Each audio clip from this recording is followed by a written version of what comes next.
Welcome, everybody. It's Daddy's Girly Library. We're doing it, our first isekai, Reincarnated as a Fly, Season 3, episodes 49 and 50, or 1 and 2 in Season 3, Demons and Strategies, and the Saints' Intentions. Well, we have reached a different level when it comes to isekai. This is probably one of our favorites, to be honest. They had a lot of plot, a lot of good world building in the series, and a really broken character. Yeah, I like this. There's a lot of isekai, and I really don't like a lot. I didn't even know it was a damn genre for the longest time. Uh, and I'm happy I didn't know. Didn't really tickle my fancy. I mean, it was what? ReZero, which was one of my favorites. They're coming out with a new season. Ugh, yeah, I saw that. I'm so excited for this year, man. But and I never gave this one a chance, to be honest. There's a couple others, uh, Mushoku Tensei, even with the rapiness at the beginning, like the unquestionable pedophilia fantasy. Not a fan of that Mhm. part. Everything else about it, I love to watch it. I don't even watch it. I get it. I will not hate you. I will not hate anyone for not watching that after pedophilia fantasy. To this day, that's an offshoot. No, no, I'm not even gonna go down that rabbit hole. Not even gonna go down the rabbit hole. I've never gotten so much pushback from a post. It's incredible. But yeah, and for the But longest time, I didn't watch this one because I just thought the title was stupid. I was like, this is gonna be stupid anime. Okay, power trope, stereotypical power trope, and I hated that. I hated that this became a type of anime because I felt like isekai in general, not the ReZeros, not the Mushoku Tenseis, but I no, thought well, yeah, I don't know about that one. But for different reasons. But the power trope wise, I felt like isekais because of the power a trope lot of took away from it. isekais came out with like a bunch of random words thrown together and said that's the name, like the refrigerator one, or hey, so what? I'm a cider, blah blah blah, like all these different names. And yeah, at one point you start to ask like, what are we even doing here? Yeah. What are we even watching? It's an isekai. Oh, it's a parody of an isekai. Oh, it's a parody of a parody. Oh, it's this in this light, but it's still the same thing as a parody. And it's just like it didn't even take itself serious for so long. Then Yeah, came this one. yeah. This was definitely different. I mean, in terms of power trope, I don't like the power trope element of it because I feel like it takes away from the story. I think it's a simple way I, to cut into I the can agree. emotions. I can agree. It overdoes the power. I've seen certain animes where like with less power they do more. Um, but it is definitely something that they jump into power of like becoming a god in the first three seasons and then or Yeah, first two seasons and then having like a broken ability to absorb everyone with ease. And at yeah, first it's funny because he starts off as a slime. In RPG, slimes are the easiest first level yep, what you call it enemies. And it takes the trope of from an enemy perspective, this is what I like about this series.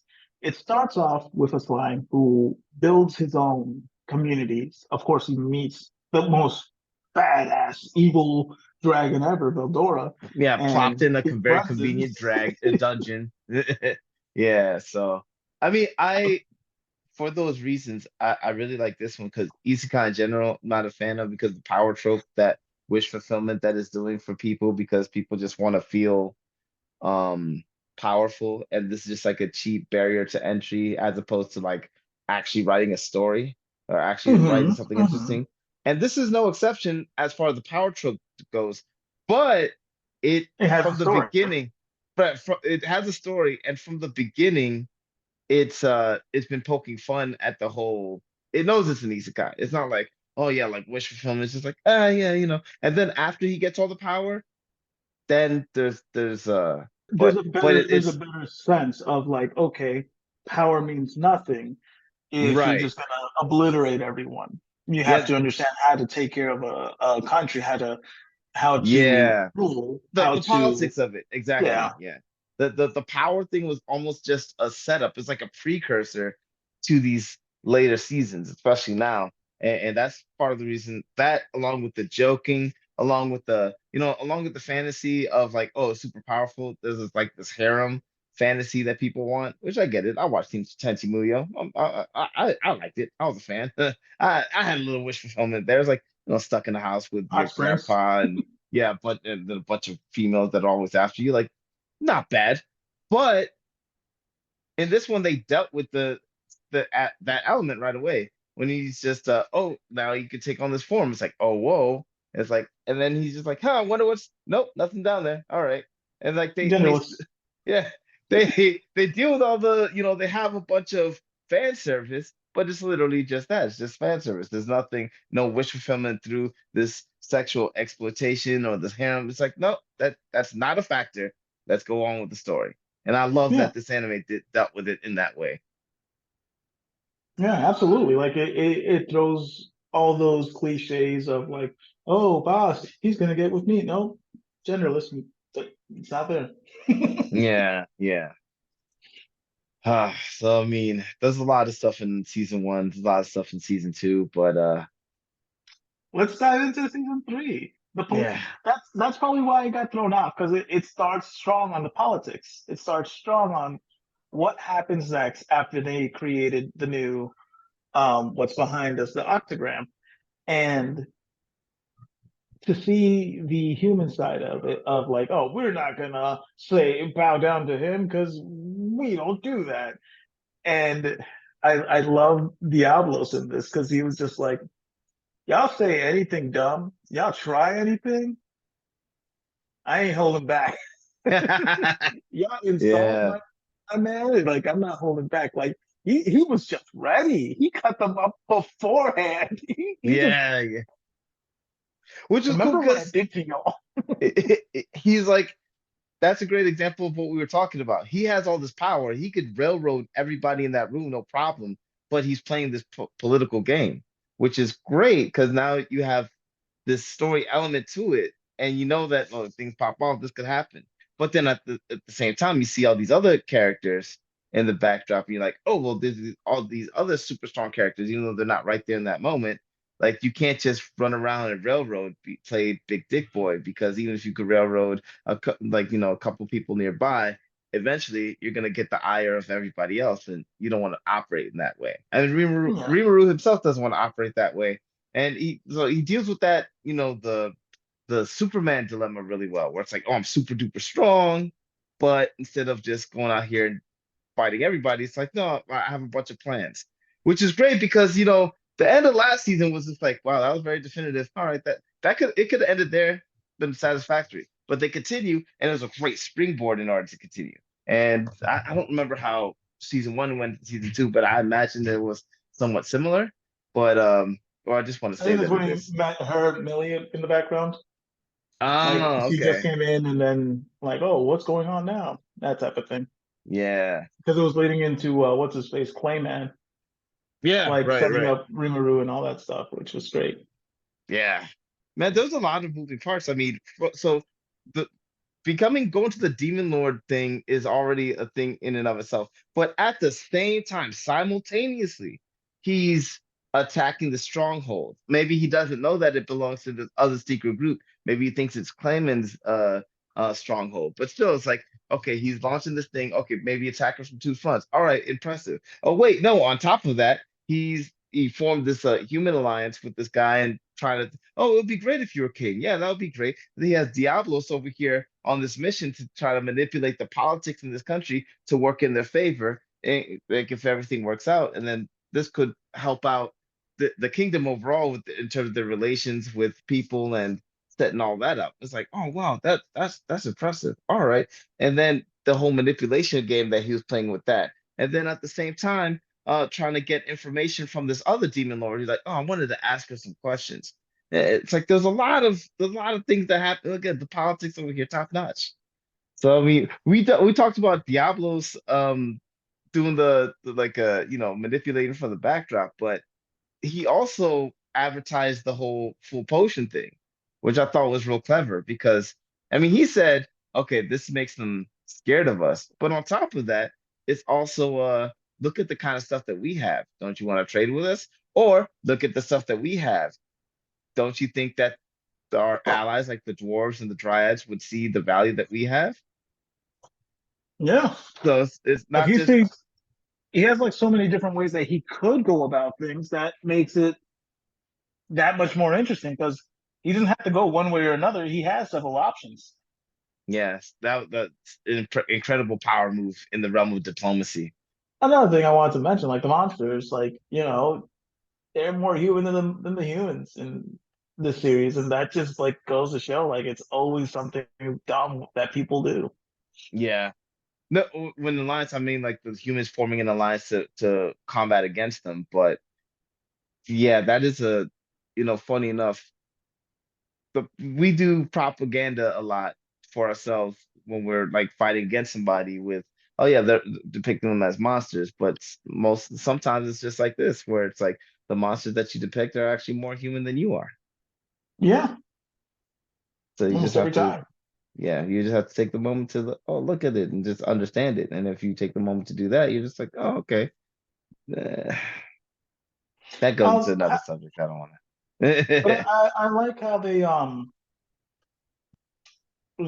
were just they pretty much just started realizing what happened in season one and season two in these two episodes. Like they just found out, oh wait, our army got demolished? Uh Mm, what do you mean he that was just a half his or small section of his team that came and demolished us. He has more than that. That wasn't even his main squad. Like what? solid reasons to be scared. Solid reasons to be terrified. But then at the same time, he's not the only one playing this high level political game. You got the other guy, like the school leader, the school principal, who's actually behind Clayman and along with Clayman's mom, and they're doing something, and the clowns. It's like, wait a Yeah. minute, what's going on here? Did they meet in season two or one? I feel like they did meet at one point or almost met. I think Him and the he met guy. the principal of the school. Yeah, he met Mhm. Rimaru because he was talking to him about the students, and they were talking about manga and stuff. So they met, And but they know, so he's from, previous world or whatever. yeah, Which yeah, which is one thing I like about the series because it's like, okay, you're not the only person who isekai here. And there's things that are here that that no one else knows is not natural. yeah, yeah. I think that's great. And it's cool to see, oh, the clowns are as strong, at least as strong as demon lords or some demon lords. It was like, oh, that's terrifying. And then seeing the dynamic there, and not just like with them plotting against everybody, but you see infighting within the clowns. Like you see the that master clown that we're familiar with versus the big clown, and he's clobbering him. He's like, yeah, you want to go? All right. And then the power dynamic, the other person, like, hey, don't play that game. It's like, wait, what's going on here? All right, let's play low. It's like, wait, what's going on? Or, oh, I got a plan. It's oh, I thought you said lay low. Yeah, yeah, yeah. But I'm gonna say something. I'm not gonna do anything, but I'm gonna say something. Spend some He's gonna so set now him you're like, up. Yeah. what's going on? What's he doing? And it's like, oh, that's politics. And then you got the other one, the The huge one, like vampire, the yeah. Holy Roman Empire. It's like, oh yeah, which has there's an emperor, but actually a vampire, actually has a twin brother. The twin brother is looked at as the god, and actually they're both just vassals, just puppets for the actual demon lord that's actually running the country.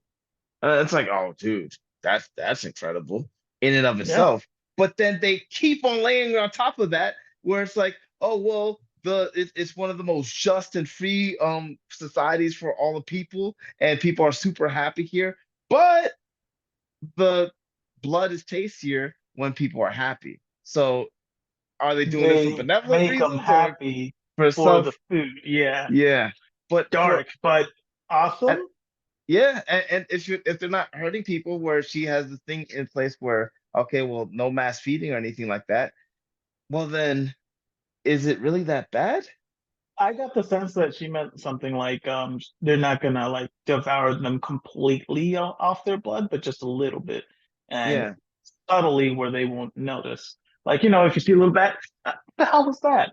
That's it. yeah, That's yeah. it. And see, so like now that you know the truth, like as nefarious as Demon Lord of Vampire King sounds, if this is the price that I have to pay for the fairest Time does society, stop.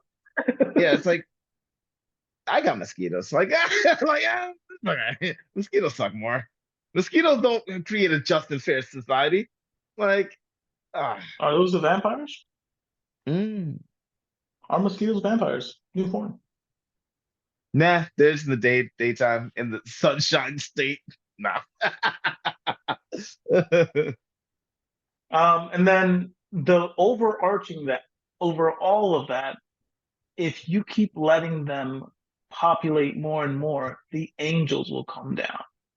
Yeah, That was dude. the biggest twist. Like, okay, we have a Gurren Lagann aspect on this. Like, you have to have a certain population in every continent, or the angels will come down from heaven and show them what's good.